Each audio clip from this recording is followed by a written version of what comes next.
You might have never heard it before, but now you're hearing it, huh? God cannot help you, and God will never help you. If you're looking for help, please go and find a human being. Hello. Go and find some human being somewhere. That human being will help you. No help that you need in this world will come from a divine intervention. It would come from human intervention. That is what I'm going to be teaching you today, because many of you are in need of learning that. No help that you need in this world or that you will ever receive would come from any divine intervention.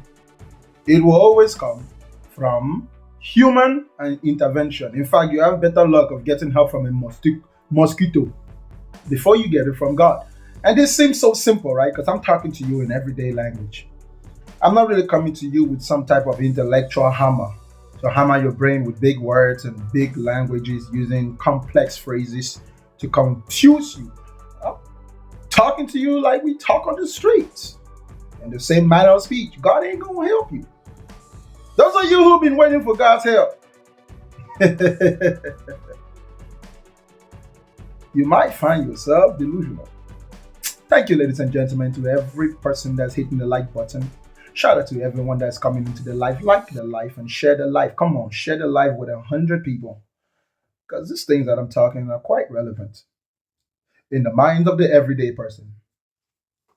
This is a disruption of the religious system. Stop going to church. Come here to my show. You will learn more than you learn in your church. There's no ulterior motive behind what I'm doing other than to tell you how it as it is. I did not compel you, neither am I trying to convert you. I simply bring you the raw truth as it is, right? Tap the screen, ladies and gentlemen. Let's get to the first 10,000 likes within the first 5 minutes. You see 10,000 likes within the first 5 minutes. Like the live and share the live. If you don't like me, you don't like what I'm saying, feel free to remove yourself. There is no law that compels you to be here, okay? You don't have to be here by force. Today, it's going to be very brief. I'm going to be going straight to the point. So if you come up, if you send your request, like literally, you better talk about what I have on my screen. If not, I'll remove you. I'm not just going to talk to anyone today. If you have questions for me, you come up and you only ask me questions. If I ask you a question, you give me a short and brief answer. Okay? Religion is poetic in nature, but most of it is mythical. Religion cannot answer the questions that you have because most religions are outdated and ancient. The questions that you have is best answered scientifically and investigatively if you can understand the world around you as it is, outside the boundaries of ancient myths. That means the Bible cannot tell you what's happening today. When I'm done, Congo, when I'm done, you can have that painting. Like I said, I'll be auctioning out that painting, your mama. If you're black, that's your mama. Starting at $500. You don't need to buy it because I don't really like selling my painting. I like keeping my artwork. Somebody can sell my artwork when I'm dead, but if you want to buy it, it's not going to be cheap. You're going to have to bring some common sense and some buying skills. Ladies and gentlemen, since the day you have been born, you have been programmed to call on to divine help every time you find yourself in trouble. So now religious people use people's suffering as a means to exploit them and try to convert them to different religions, he will say. And even when you get into the religion, it doesn't even solve your problem. Listen, the moment you step into a religion or into a religious belief, you will think that that's going to solve your problems, right? But what is the reality? You observe people becoming more confused. You become more confused, quite literally. As soon as you step into that religion, whether it is Islam, whether it's Christianity. In fact, what you will notice is that what you think of a religion before you join it is never what it becomes after you join it. That's why there's many of you, I hear many religious people say, I'm a Christian, but I don't go to church. Well, then you're not a Christian. I'm a Christian, but I don't believe the Bible. Well, you're not a Christian. If you remove all the rituals that your religion gives you, what's left? Okay? Let's ask yourself this genuine question. If you take your religion, let's say religion was like a rubric block. Some of you don't even know what that is. Let's say it was a rock. If you take away all the rituals, you have nothing left in your hand. Religion is just an accumulation of different rituals and traditions that have been practiced by men, propagated by religious leaders over time. to give them a semblance of a divine or spiritual experience, when in reality, those are just made up rituals, like rituals that we make up, right? We make up a lot of rituals in today's society that do not necessarily claim to be divine, like football. People, every Super Bowl, families come together and they bond and they watch football and they yell, they shout, they get angry, they bet money. Those are all rituals. You can totally live your life without those rituals. In fact, those rituals are really not an essential part of your life per se, because whatever you do while you watch football, you can still do it every Sunday without a football. You know what I'm saying? So at the end of the day, religion is something that I'm not saying you shouldn't understand. You should understand. Understand how human beings came along. But don't dwell in it. Don't dwell in it. This is good advice. Listen, anyone that's telling you to dwell in it out of some sympathy, they're just lying to you. Any idea that human beings formulate and execute, over time naturally dilates everything, right? Dissolves everything. So, as relevant as you think your belief in God is today, it's going to be, your children will not believe in it. Your children will not believe in it. Your grandchildren will look at you and they will just consider you primitive. So you are doing yourself a favor if you can observe the world as it flows. If you can observe the world where it's going. Jesus cannot help you. Allah cannot help you. Lord Shiva cannot help you. Even that statue that you have in the bush, those are all symbolic things to symbolize our different inner beliefs and delusions, which are mostly fabricated. Time was not made. Use your brain. Not everything in the world was made. Making is indicative of a craft. Now, there are some things in this world that were not made. So I don't know who educated you and told you that everything has to be made. That is a false assumption that leads you down the path of ignorama. There are some things in this world that are not made. That is an absolute undeniable fact to the mind of someone that understands. There are some things that did not happen. Some things cannot be defined based on origin. Some things can be defined based on current position. So you don't ask yourself, who made water? That's not the point of water. If I told you it was your grandfather, does it change the fact that you need to drink it to quench your thirst? No. So the relevancy of water is not founded upon who made it. Who made it doesn't carry that much weight. It's an information that you can live without. It's not necessarily essential to understanding what water is. Who made something is not necessarily always important in some cases. The moment when it's necessary to know who made something is when you don't know how to use it. If you don't know how to use something, then you begin to become curious. Where did this thing come from? How do I use this thing? What do I do with this? But if you know what to do with something, you don't really need to know where it came from. And if there's really no way for you to know for sure, you do not need to speculate. As far as we're concerned, water has always been here. All the things you are wondering, they've always been here. Your grandmother was here, it was here. It was here before your grandmother, before your great-grandmother. It was here before there was anyone here to remember. And even those who can remember have died and gone, and they still can't tell you when it was here. Don't worry. Whoever is here is going to learn. Okay? Like I said, I'm bringing you the raw, broken down reality of the world. You must be realistic to realize the real world. You must be realistic. Look, you will never understand the real world if you're not being realistic. If your interpretation of the world is based on what you learn in the Bible, you're not being realistic. If your interpretation of the world is based on what you learn in the Quran, you're not being realistic. You are being superstitious. That is the proper application of that word, superstition. You are superstating that something is a certain way simply because you don't know, so you go with your best assumption. That's not how it works. That's not how it works. If you don't know something and you go with your best assumption, that is called a hypothesis. That means all your religions are hypothetical. When you do not know something and you choose to go with your best assumption, that is a hypothesis. So if you ask me who made water, well, I will tell you, go with your best assumption. Hypothesize. If you say it was God, that is a hypothesis. That's not even worthy of being a belief. So what do you do with a hypothesis? You collect data. What do you do with that data? You analyze the data. What do you do when you analyze the data? You form theories. You follow the principles and laws that have already been established. If it is consistent, then your hypothesis was true. But there is no amount of data we can collect in this world that can ever confirm that water was made by a god. When we observe the natural behavior of water, it does not imply that it was intentionally made or even unintentionally made. It is a natural phenomenon, independent of intention or even lack of intention.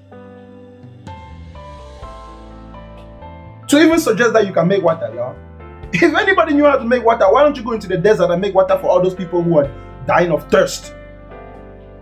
I am here to educate you, to remove you from the ancient world and bring you into the modern world. You need to modernize your thinking. Don't let your pastors and your religious leaders lead you astray. You need to modernize your thinking. God cannot help you. If your first instinct when you have a problem is to pray, you will never find a solution to your problem. Prayer is just an excuse why you don't want to think about the solution, why you don't want to solve the problem. It's like I give you a math problem, and instead of you solving the problem, because it is complex, you start praying. The moment you start praying, you have lost hope. You have no confidence in your abilities. So even if you're going to pray, make sure prayer is the last thing you do. Okay? You'll be doing yourself a favor. If your first instinct is to pray, that means that there's no other way, right? God cannot help you. Not just because God cannot help you, and not just because God does not exist. Because of the way that you are asking God for help, that's what tells us that God cannot help you. Most of the time when you're asking God for help, you're asking God to come and somehow switch reality and contradict all the laws of nature to single you out in a specific situation. If you're on a plane that is crashing and everybody's dying, why are you praying that God should save you? So if God wanted to save you, God needs for you to tell him.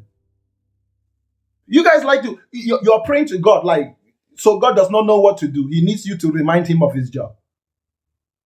Listen, not only is it about how you pray, it's about how many times you pray for the same thing. So the moment you pray for something more than once, that means your God never heard you the first time. You should ask yourself a question. What kind of almighty God is this that couldn't hear me the first time? You might need to fire that God and go and hire a new one. The moment you pray one time, okay, you pray one time about something to a supernatural being, the supernatural God, and that supernatural being and that supernatural God necessitates that you pray again about the exact same thing that you already told him the first time. Imagine that you're a boss and you tell your employee what to do, and that employee expects you to come and tell him the same instructions again. You will fire that person. Okay, you will be fired. Either your God is incompetent or your God does not exist. There are many of them in the world. You don't think that those Muslims in Palestine who are being bombarded, you think that Allah has not been watching what has been happening to those Muslims ever since that the Israeli began to drop in bombs on Gaza? Who can really convince me that if Allah is real, Allah has not been watching the cries and listening to the prayers? He probably just loves watching them suffer. I wonder what they did to offend their God. I wonder what our Muslim friends did to offend their God, because their God doesn't seem to be listening. It appears as though their God has no ears. Same thing with Jesus and the Christians. You have been praying, you have been a Christian for 20 years and you have been praying about the same thing. What did Einstein say? Einstein said, doing the same thing over and over, expecting different results, is insanity. You have been driven insane because of your excessive belief in delusional things that have no place within reality. Allah is angry. Allah is angry with children. In fact, somebody needs to tell Israel to stop dropping bombs on Palestinians. Start dropping it in heaven. We need to find out Allah and bombard him. Punishing children. What did those children in Palestine do?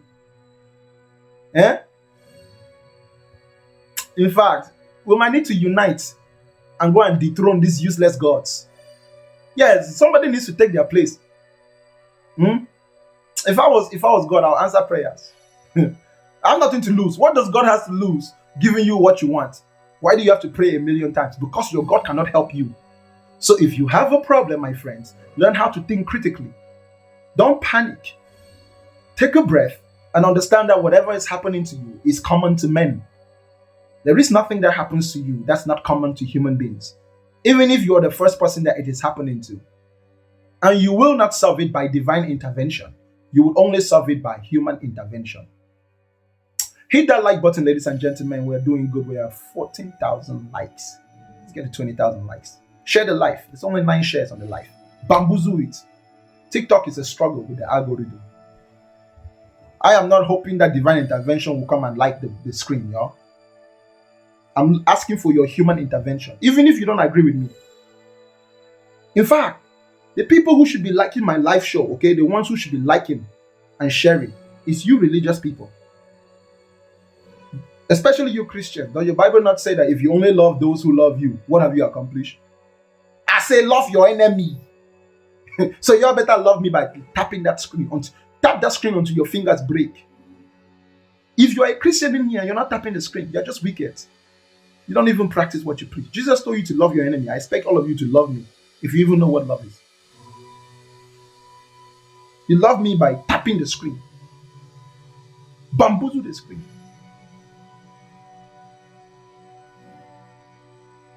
If you're an American, you have better chances of getting help from Donald Trump than God would ever help you. You have better help of getting help from Hillary Clinton before God can ever help you. This is essential information when it comes to your day-to-day life. This is practical. What I'm teaching you is practical. If you're not religious, you probably already understand this to a certain extent. But if you're religious, you have been told through whatever religious system that the solutions to your problems are within that system. But I tell you not. It is not true. Go into a church.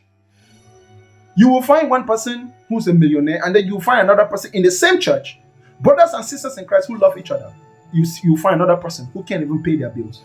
You'll find a single mother struggling with her children, giving her every penny. But in the same church, somebody is driving a Rolls Royce. The pastor is wearing a golden watch. Listen, as humble as you can be as a preacher, if the church system was working the way you guys are propagating it, all pastors should be dressed in rags. You should be dressed in rags and dirty clothes. Because it doesn't matter how comfortable you want to be. If you were truly about solving the problems of the people in your congregation, you will never be able to spare a penny to get a good shoe. Unless you're telling me you value comfort and looks over practicing what your religion says to do. I wonder if Jesus was here today, if Jesus was real and he was here today, would he be driving a Rolls Royce? Jesus would be flying on a private jet? Because I'm pretty sure Jesus wasn't riding a private donkey. Jesus went and borrowed somebody's donkey. That was a public donkey. If your own God was riding a public donkey, why are you driving a private car? Flying private plane. Living like kings and gods. Exploiting the gullible. Telling them that God will help them while you are using them to help yourself. Let's get there. This is criticism. Alpha Johnson. This is criticism. For those who propagate. Listen, I have no criticism for a pastor who understands that it is a business. That who sees his religion and his church as a business. And who says that it's a business. Listen, any religious person who is honest about what they are doing, I have no problem with you. You can worship your Jesus all you want to. You're hustling. I will never come against your hustle. My problem is when you say that your hustle is one thing, but it is not. That's called a scam. So I'm actually attacking the scamming aspect of what you are doing. Look at all the Christians in America. In fact, no, let's not even talk about America. Let's talk about Nigeria, for example. How long have people been praying for God to come and fix the Nigerian economy?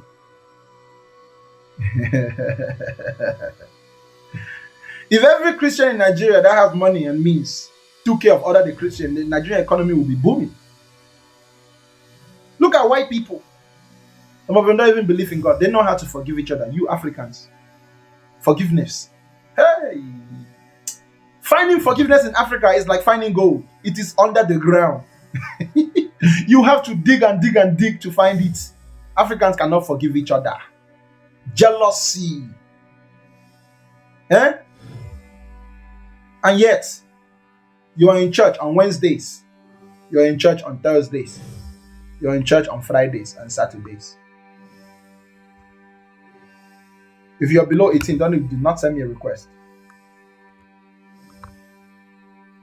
If you're below 18, do not send me a request. What's up, man? Yeah, how you doing? Hold on, brother. Brother. Here in Africa, we have hard times. You say God doesn't exist, can't help you. People get hurt. It's hard here. The only thing we have here in Africa is God. And you come and say this and downplay our people like this. What's wrong with you? Give me a minute.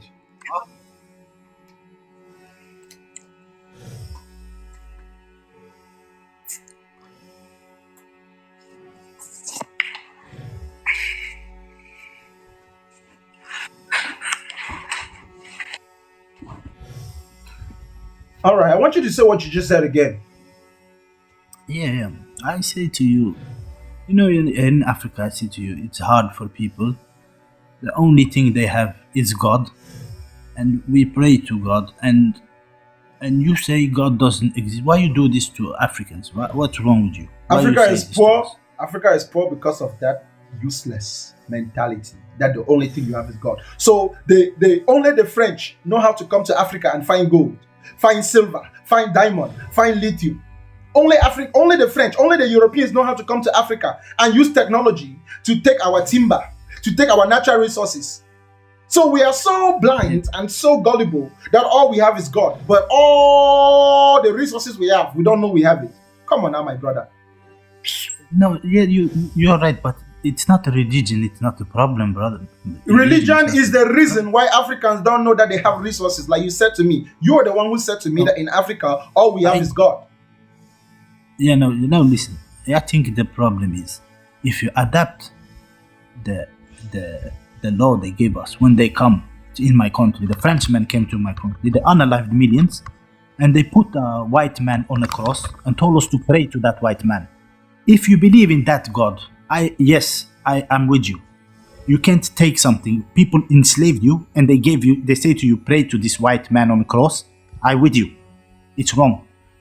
But when we was Muslim, when we was Muslim, and we took Spain, and we hold Spain for 800 years, and we went up to France, when we was Muslim, when we was one united, when whole Africa was one country, Mali, Senegal, Burkina Faso, Mauritania, Morocco, and Algeria, Tunis, it was one country, and we was one together, one ummah, all the tribes come together, and we took Spain, and we hold Spain for 1,000 years. It was the golden age for Africa. So if you go back to history, that's wrong what you're saying. The richest man was a Muslim from Mali, But if you take the slave mentality, if you take the Christian, they call it Christian today, and they slap you and you turn the other cheek. Yes, I say don't follow that. Fight back. Jihad. We are Muslims, Africans, the strongest Africans. If you take Islam, brother, and we become one again. Brother, I have many problems with Islam. Islam is just Islam. I'll tell you why we Africans also have a problem with Islam. No, because I can tell you what. Hold up, relax. I'll show you. You just said to me that jihad, right? You are muted. Yeah, 100%. 100%. So what happens? What happens when Africans do jihad against other Africans? You think jihad ends with only fighting the Europeans? We're not telling people to go and fight the Europeans. Hold up. I mean, I am not here telling you to go and fight Europeans. I don't promote fighting. We have brains to think. Why we need to fight? If we're strong, first of all, listen, if we're strong, we don't have any reason to fight, and we don't need Islam or Christianity, because Africa wasn't Christian 2,000 years ago, or Muslim. Africa wasn't Christian 3,000 years ago, 4,000 years ago. We did not have those two religions. Those two religions have one thing in common. They are forcing us to submit to people who are not Africans. Because no matter how African you are still going to bow to an Arab man called Muhammad. You are still going to borrow, bro. You are still going to borrow the name of that Arab man. Okay, that is why you African, brother. That's not history. Let me finish. But that's not history. You're telling something else. When the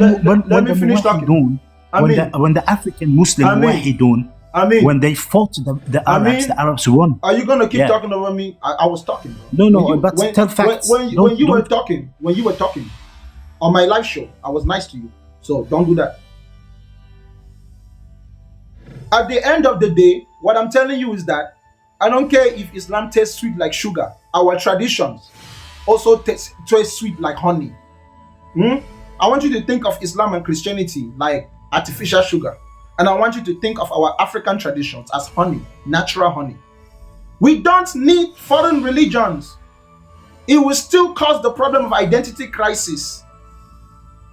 The golden age of Africa was not during any conquering of Spain. No, the golden age of Africa was when we were building pyramids. You don't even know that history. It was not Muslims that built the pyramids. It was Africans, dark-skinned Africans like me. They were not slaves. They used technologies that even the highest levels of science today are incapable of understanding.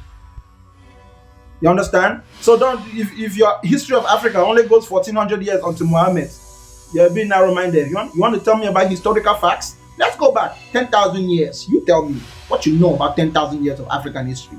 Let's go back 100,000 years. Or you don't think we were here?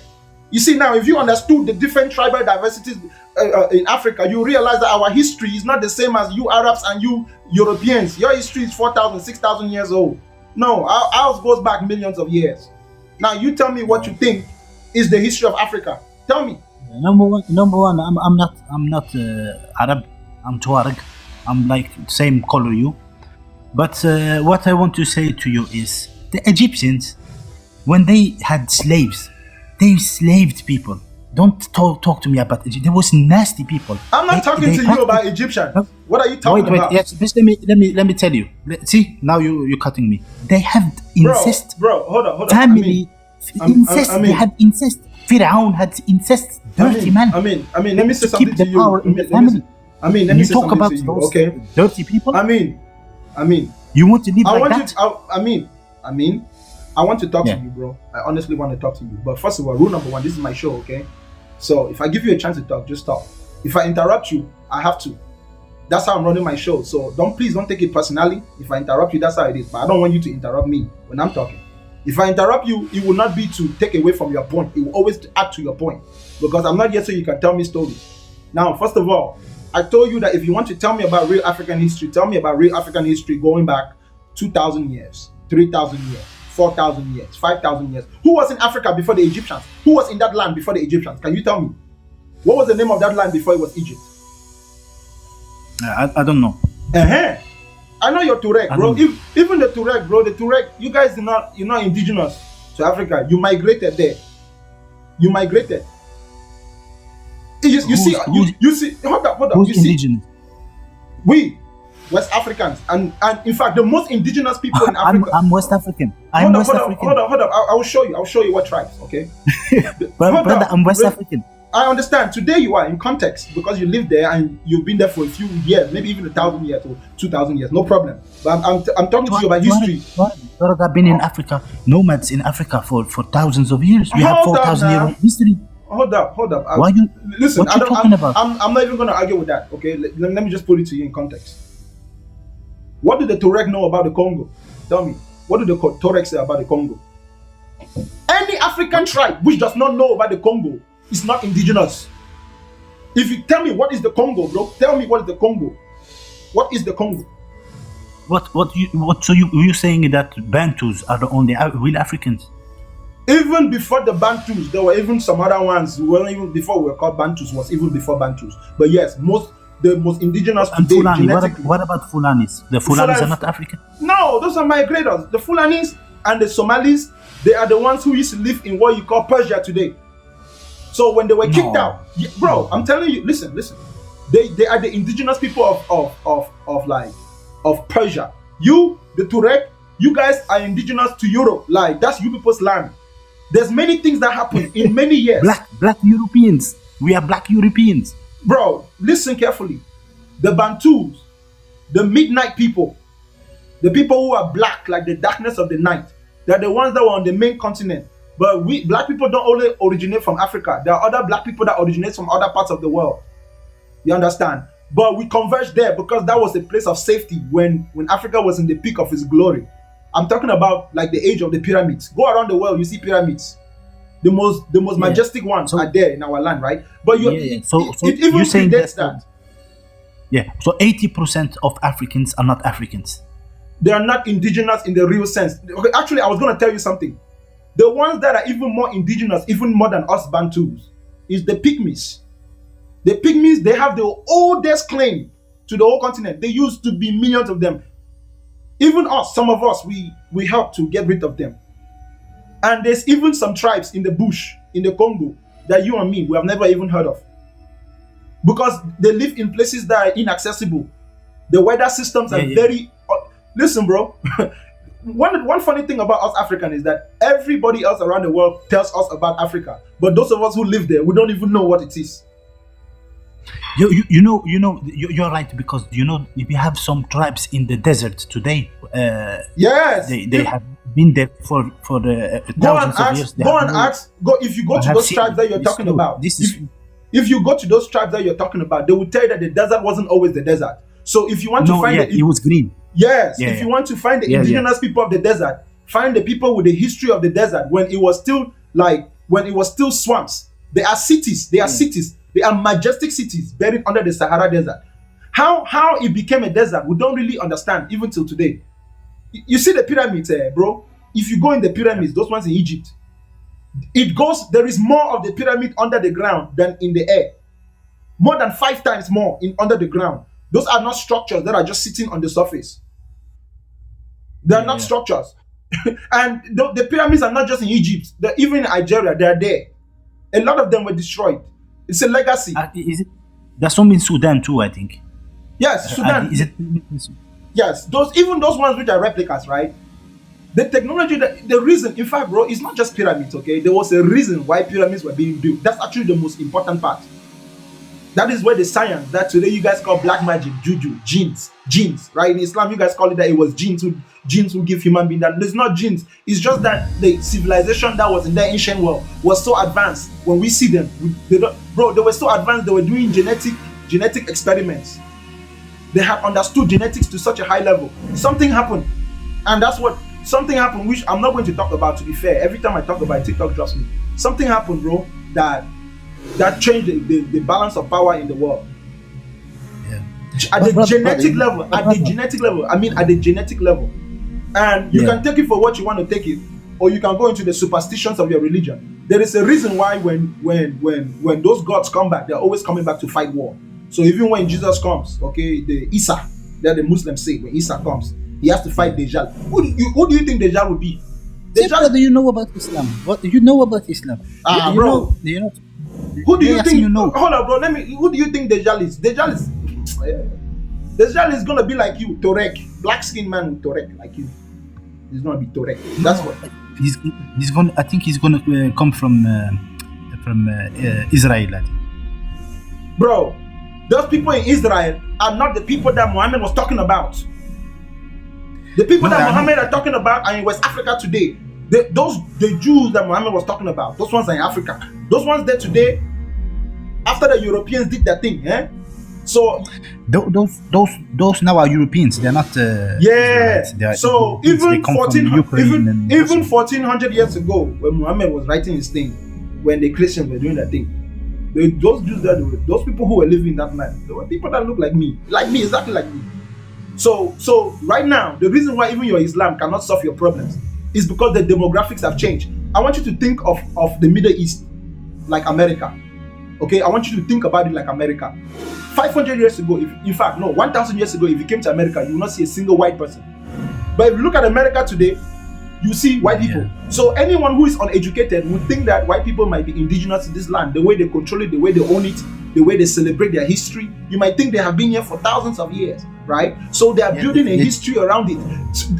They tried to do it in South Africa and Algeria. Of course, South Africa and Algeria. I don't necessarily think that is because they are bad people. Okay, you have to understand the way the jungle works. That's why I was asking you about the jungle. There's many wisdoms that we learn by observing the jungle. When we understand that we too were fundamentally animalistic in behavior. The strong animal will always have authority over the weak animal. So if you're a weak animal, you need to find strength. That's why the snake is small. But every big animal is careful to deal with the snake. Brother, listen. We are nothing like them. They went in a continent, unalived 100 million people. Bro, a whole continent. Bro, let me tell you something. It's crazy to think about. A whole continent, my brother. And then they went to Africa, enslaved people, made them build the country. And then they went to Middle East and took their oil. Terrorists. Worst people. I can't imagine. Bro, the devil's kids. Okay? Those people. Let me tell you something. Okay? Conquering did not begin with the Europeans. The Europeans, before they came and conquered Africa or conquered anywhere, they conquered themselves first. No, bro. Listen. Bro, don't you remember? You're from North Africa, right? I'm from Mauritania. You remember the story of Hannibal? Do you know the story of Hannibal? I heard about it from Tunis. Hannibal was a great African general that was fighting the Romans in the beginning of the Roman Empire, right? Something. You think that Carthage was just a nice, good place? No, we were conquerors too. Listen, bro, there's nothing that white people have done to us that we haven't done. No. I'm telling you, to be fair, I'm just being honest. I'm telling you, history. That's why you have to learn. You have to learn real history. And I'm telling you, bro, during the age, we was conquerors. We was conquerors. In the age when we was conquerors. But what we used to do. Listen, Africans, we come to the place, we take the land, and then we become the government. But we don't unalive everybody. We take the land. No, bro. We become the government. They pay taxes. No, they pay taxes. Like in Spain. You're talking about Spain during the time Spain, when the Moors and the black Muslims went there. Listen, because Islam was making them. Listen, bro. I'm not talking about that. You talk before that. I'm even talking before Egypt. Before Egypt. Let me tell you how African kings used to punish another king when they catch another king. Okay, this is a practice. They will cut off your thumb and cut off your big toe, and then make you work. That's one of the things they used to do. In fact, you can still see remnants of those things in some tribes. They will castrate you. Listen, our people are not saints. We're not holy. I'm just telling Africans that we need to modernize ourselves. Don't point the finger. I'm not telling you to call people devils. That's a low mentality. But they are listen, bombs the lion does not need to apologize to the antelope for eating him. If you were the antelope, no, it's true. We have to build ourselves so up. White people, the antelope does not need to say the lion is evil. If white people came and did anything to us, that's just how things are. You know what Africa needs? Africa needs an African NATO. Every country in Africa pull out 30,000 soldiers, and we have to unite under NATO. First, we need an army. That's the first thing. Then we can take our resources and we distribute it to the rest of the world. We need a military might like NATO, like those white men do. They stay together. Catch your breath, my brother. That's what we need here in Africa. That might be good. I'm not gonna say it's bad to have a strong military, but that's not really what we need. The first thing we need. That might to even protect be what ourselves. We want. No. We don't need to protect ourselves yet. First thing we need to do, we need to forgive each other. So we need to reconcile. So when I say you, the Turek, right? You Tureks, you are fighting with a lot of Bantus up there. I know that. We don't like each other. No. So in some places, there's you go to Morocco, the Arabs up there. Sometimes they don't even think they're Africans, they're Arabs, right? We're fighting. There's so much fighting among us. If we have 30,000 people from each country come together, they'll fight themselves before they have fought any Europeans. The first thing Africa needs. I'm from the desert, brother. We don't have no fighting. We're just chilling. It's no fighting here. I'm from Brother, desert, brother. brother, We have nothing. I'm not talking to you from a singular perspective. I'm just look at African countries today, okay? Let me tell you how the Europeans came and defeated Africa. We can say it's a defeat because I don't really think that it was a defeat because they did not take our land and they did not kill our culture completely. They wounded our culture and they were able to rule over us, but they never took our land. So we are able to recuperate in time. So really, we can thank them for showing us our weaknesses. So we now, as the children of our ancestors, we can strengthen ourselves. I am telling you that. In fact, I'm going to use a Bible verse, a Christian thing. A kingdom divided against itself cannot stand. That's an old principle that predates even those Christians and those people. That's the old thing. Any kingdom that is fighting within itself cannot stand. First thing we black people all around the world need to do, we need to find a singular identity or a place of singularity where we can meet to have a common identity, even if we're still unique. We don't need to be different. We can be we can be the same and yet unique to each own self, right? Forgiveness. If you look around you and you cannot find a black man who's your enemy, you cannot find an African who's your enemy, then we've arrived. At that point, bro, we will not even need to tell ourselves, let's have a military. It will just happen. You understand, right? So the one thing that we need is the one thing that can make everything else happen naturally. If we cannot force Africans to form, bro, we are still divided into different countries. We are not even yet one country. But who divided us? Who divided us? We divided ourselves. The French divided us. No, the French divided us. No, brother. Listen, the French made our borders. We didn't have borders. Brother. The French made our borders. Brother. Listen, until today. I want you to think. I want you to think above the politics. Today, listen, brother. Can I say one thing? You talk long time. Let me just say one thing to you. I'm hearing just one thing, and I'm gonna go. One thing I'm gonna tell you. I'm hearing you. This is not politics. I'm not talking to you about politics. I'm not talking to you about colonization. I'm talking to you about a principle. So you don't need to divert. If you're going to comment on the principles that I'm talking about, then that's fine. I am saying to you, we don't need any type of war. The solution to African problem doesn't even require that much effort. It just requires you to not make an enemy out of another black person. And that's not going to happen overnight. It will probably take us 50, 60 years to accomplish that. It's not magic. Okay. Blaming other people for our problems. Blaming other people for our problems. Talk about that. You don't let me talk. Just listen. Brother, how you gonna just listen. One second. You don't let me talk. 1 second. If you keep telling me that I won't let you talk, then I don't have any reason to let you talk. Because when you cannot tell me that I'm not letting you talk without talking. How do you manage to tell me that I did not let you talk, but you're talking while telling me that?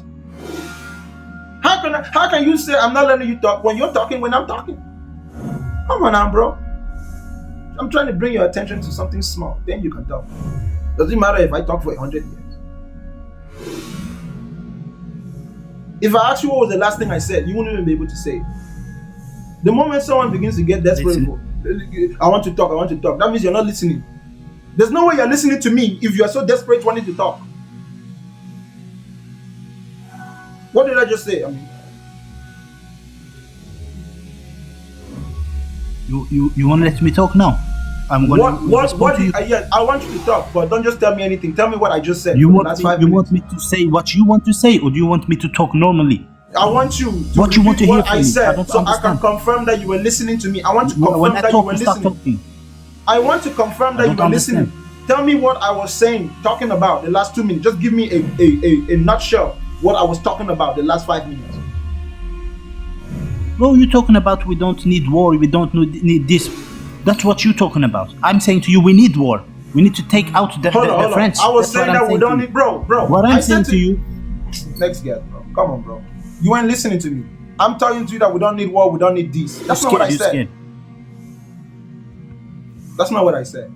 You're not listening. If you want someone to let you talk, do them a favor and listen to them. I will have nothing against you if you were doing that. It's not about war. Those of you who want to fight war and you're telling me that oh man, you're going to fight a war against the person who whooped you without any solution.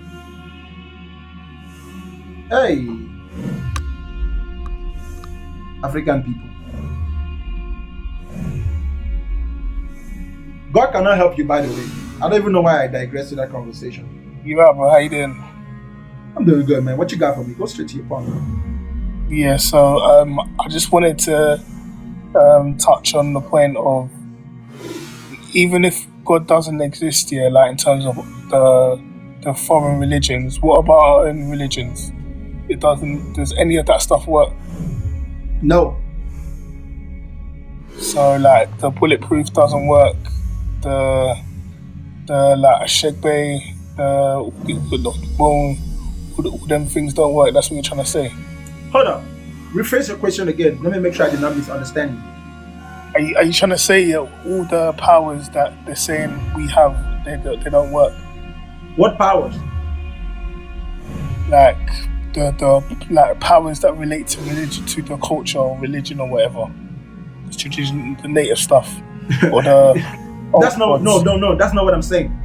I'm saying that the power within religion is in the hands of a few people who are feeding on you like sheep, like wolves feed on sheep, right? Yes. So there's a certain power within the religious system, but it's the power of subjugation and enslavement, exploitation. So it's not no spiritual power. Hell no. So alright then. So hell no. Because you know, like even in the, if you was to go to the super science, yeah, like what you said about the change in powers, even tracing that, yeah, all these occult people, don't they believe in something spiritual, and aren't they winning with that? Hell no. So you're trying to tell me, yeah, that the people who control the world now don't believe in their own spirituality? Hell no.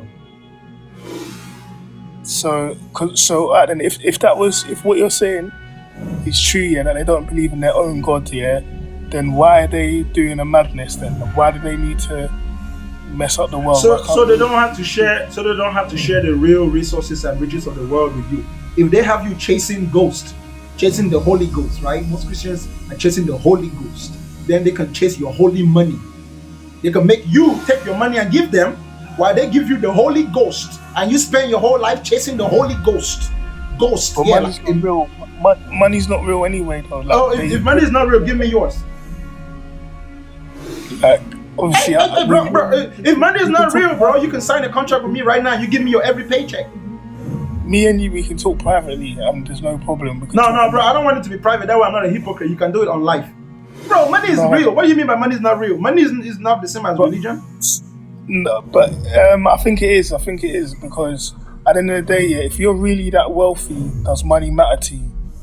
Yes, money matters to you. Really? When you can never run out, you've got a never-ending life insurance on your whole generation the minute they're born, automatic, and you can borrow unlimited money in the world. Let me teach you a little bit of something about money, okay? When you have a lot of money in the world and you are somewhat mentally stable, you don't think of the same type of problems that poor people think about. You start thinking about big problems. Do you know why Elon Musk is... Hold up, let me show you something. Do you know why Elon Musk is naturally obsessed with going to Mars? Because he can afford to think about it. You did not get up yesterday and think about, well, I want to put human beings on Mars. That's not the problem you can think about. You don't have the financial backing to even conjure up that idea in your head. So even if Elon Musk never gets to Mars, in his attempt to try to get to Mars, he would fund research and technology that would develop technologies that end up being useful anyways. Do you know how a smoke alarm was made? A smoke alarm was made when they were trying to do that thing that they're doing over there at NASA. I don't know how real it is, but they did develop many technologies out of it, right? So the application was supposed to be able to detect smoke in a rocket ship, but eventually it was customized. And now you can have it in every house. In America, there is no house without a smoke detector. It can detect carbon dioxide, carbon monoxide, even invisible gases. That is the problem of a rich man. A rich man can think about problems, big problems, and he has the means to solve them. A poor man is only thinking about when he's going to find food the next day. So he can't even think about anybody else but himself because he's hungry and he doesn't have the money to purchase the food. Money is a medium by which we transfer value. If you think that money is not real, you have been bamboozled. In fact, like I said, give me yours. Please, I'm asking you very nicely. Just give me your money if you don't think it's real. We can talk about that like privately, no problem. But I'm just because obviously some people, it's like there's people like me where we know everything in it, yeah. So it's like you have to step in and step out constantly. So, is Mars real?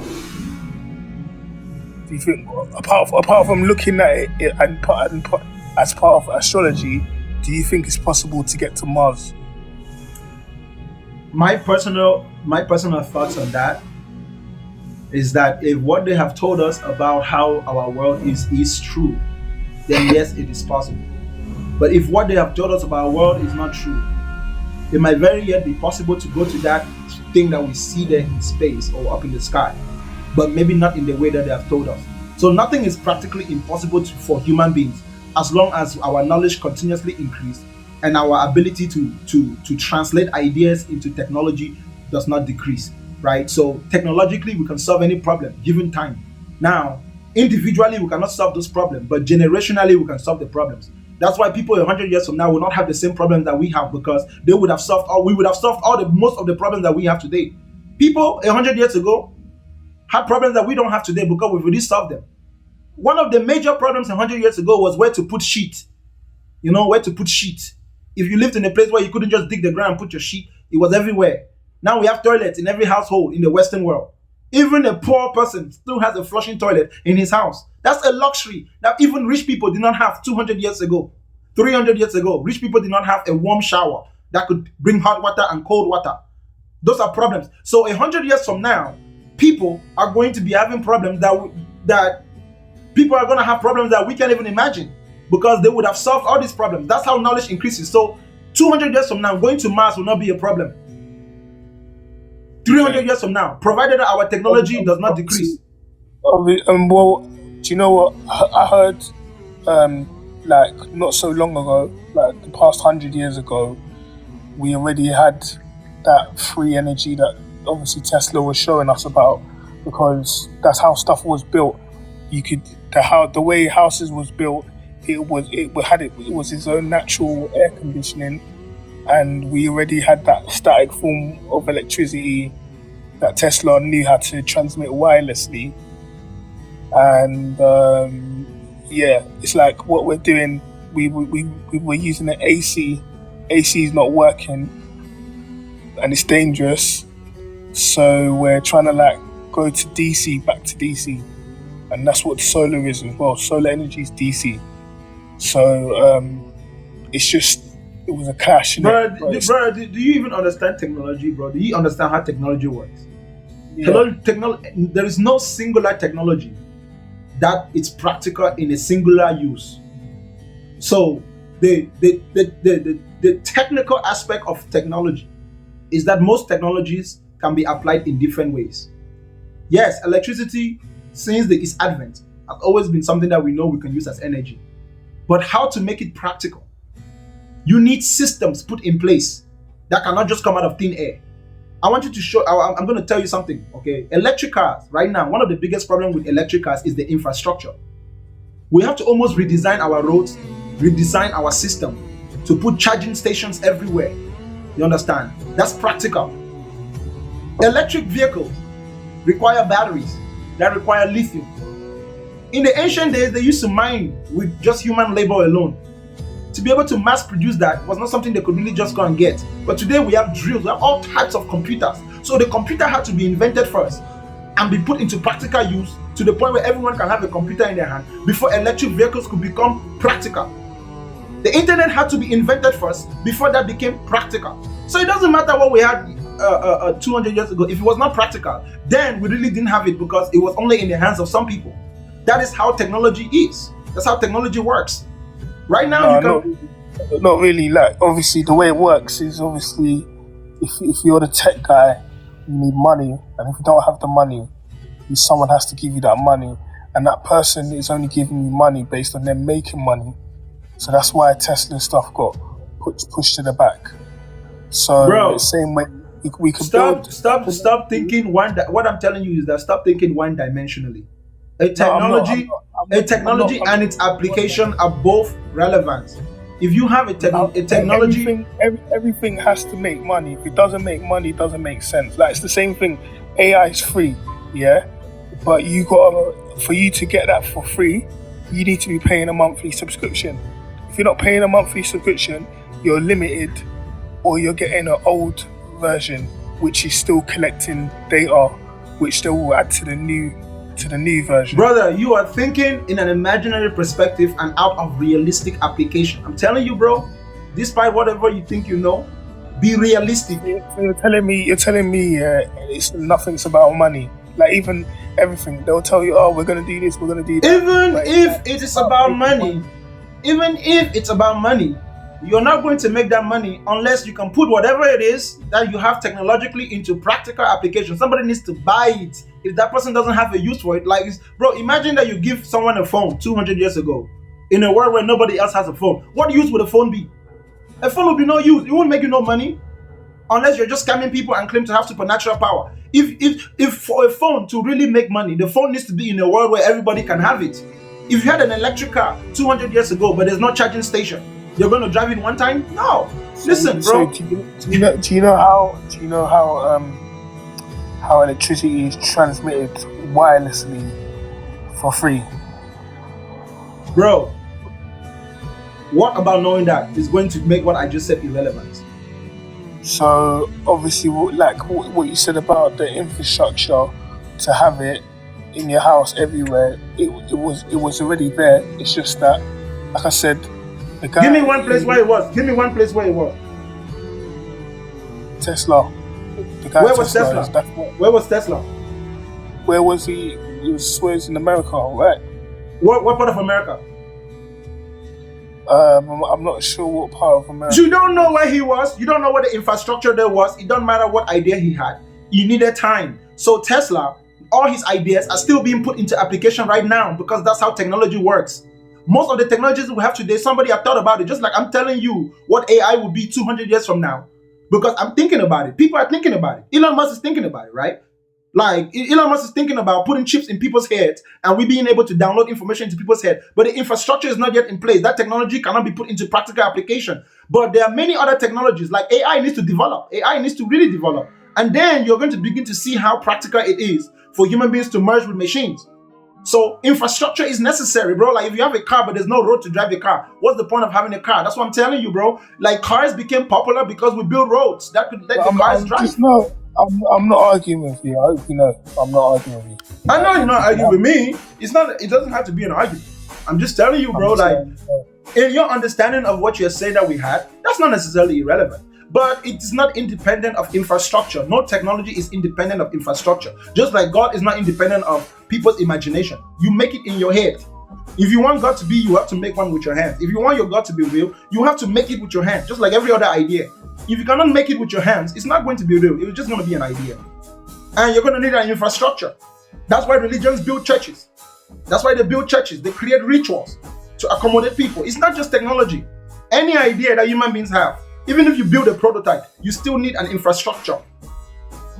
Yeah, like, that's what I'm trying to say. With culture, yeah, the infrastructure is traditional ceremonial rituals, right? What do those accomplish? I'm just saying, like, because I asked you and I think you didn't answer the question clearly for me.